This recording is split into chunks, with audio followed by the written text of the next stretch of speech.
Good morning সকলকে, আশা করি তোমরা ভালো আছো আর আমিও ভালো আছি। আজ নতুন একটা ব্লগে তোমাদের সঙ্গে দেখা হচ্ছে। তো দেখতেই পাচ্ছ যে সকালবেলায় আমি রুটি করছি, রুটি আর আলুর তরকারি করবো আর কি, একটু চিনি দিয়ে পাঁচফোড়ন ফোড়ন দিয়ে আর কি। তো তারপর দেখছো আমি এখানে রান্না হয়ে গেছে, রুটি আর কি হয়ে গেছে, তারপরে তরকারি মানে ভাতটা সবই রান্না করবো একটু পরে। তো এই যে ভাতও বসিয়ে দিয়েছি। আর তারপর এই যে দেখতে পাচ্ছ যে এখানে ডাল করেছিলাম, তারপরে কুমড়ো ভাজা আর একটা পাঁচমিশালি একটা সবজি করেছি।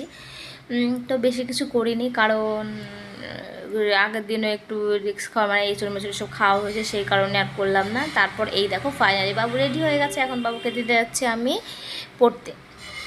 বাবু যাবে এখন পড়তে, তারপর ওকে দিয়ে আমি চলে এসেছি। চলে এসে এই দেখো গেটটা এখন লাগিয়ে দেবো আর কি।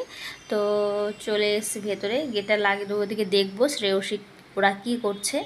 আর শ্রেয়সীটা সবসময় আমার সঙ্গে থাকে আর কি। আর ও অনেক ভালো মেয়ে, অনেক ভদ্র, মানে ওর মতন এই যুগে ওরকম একটা মেয়ে দেখা মানে ভাগ্যের ব্যাপার যাকে বলে আর কি, ভীষণই ভালো। তারপরে এই যে ঈশান আরও খেলা করছে। তারপর এই যে শ্রেয়সী বলছিল, মামি তোমার চুলগুলো অনেক হয়ে গেছে আগাগুলো। আমি বলছি হ্যাঁ, তাহলে বলে কেটে দিবি, বলে কি হ্যাঁ মামি দেবো চলো। তারপর ও আমার চুলের আগাগুলো কেটে দিল আর কি। তো এত সুন্দর করে দিয়েছে, আমি ভাবতেই পারিনি যে এত সুন্দর করে কেটে দিতে পারবে আর কি, কিন্তু খুব সুন্দর করে দিল।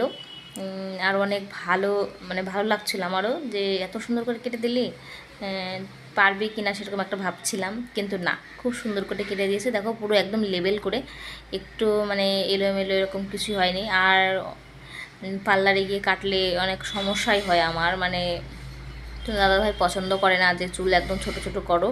আর আগে আরও অনেক বড় বড় চুল ছিল, আরও বসেও ছিল, এখন একটু পাতলা হয়ে গেছে, সেই কারণে যেটুকুনি রাখা আমার সেরকমই রাখি আর কি, বেশি রাখতে পারি না। তারপরে এই দেখো আমি কাজ করে নিয়েছিলাম, যে কপি স্যানিটাইজার পরিষ্কার করে নিই, যেহেতু সারাক্ষণে শুয়ে থাকা হয় এ করা হয়, তো এখন একটু পরিষ্কার করে নিই ঝেড়ে টেড়ে, তো আবার ঘরটা একদম পুরো ফ্রেশ হয়ে যাবে। আর আমার ভিডিওটি ভালো লেগে থাকলে তোমরা লাইক কমেন্ট শেয়ার আর সাবস্ক্রাইব তো অবশ্যই করবে। আর ব্লগে মানে কমেন্টে জানাবে যে কেমন লাগলো। তো বেশি কিছু শ্যুট করি না, কারণ সকালবেলায় সব কাজই করে ফেলি, ওরা ওঠার আগেই চেষ্টা করি করে নিতে, কারণ একাই যেহেতু করতে হবে। আর ওর পিছিয়েও করে, হাতের সঙ্গে করে দেয়।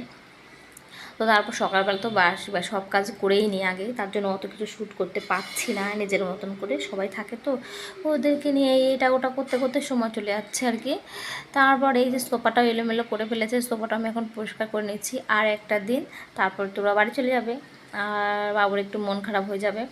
আর আমরাও তো যাবো আর কিছুদিন পরে, ওরা যাওয়ার কিছুদিন পরে আমরা চলে যাব, কারণ এখানকার ভোট 7 তারিখে, এখানকার ভোট হয়ে গেলে যাব, যেহেতু ভোটের ডিউটি আছে ওনার একটু সমস্যা, ওগুলো একটু কমে গেলে ঠিক মানে একটু ছুটি পেলে যাবো। ছুটি তো পাবে কিনা জানি না, কিন্তু আমরা বাড়ি যাচ্ছি, অনেকদিন যাচ্ছি না, তো বলেছে নিয়ে যাবে তোমার দাদাভাই, আর দরকার হলে তো চলে আসবে।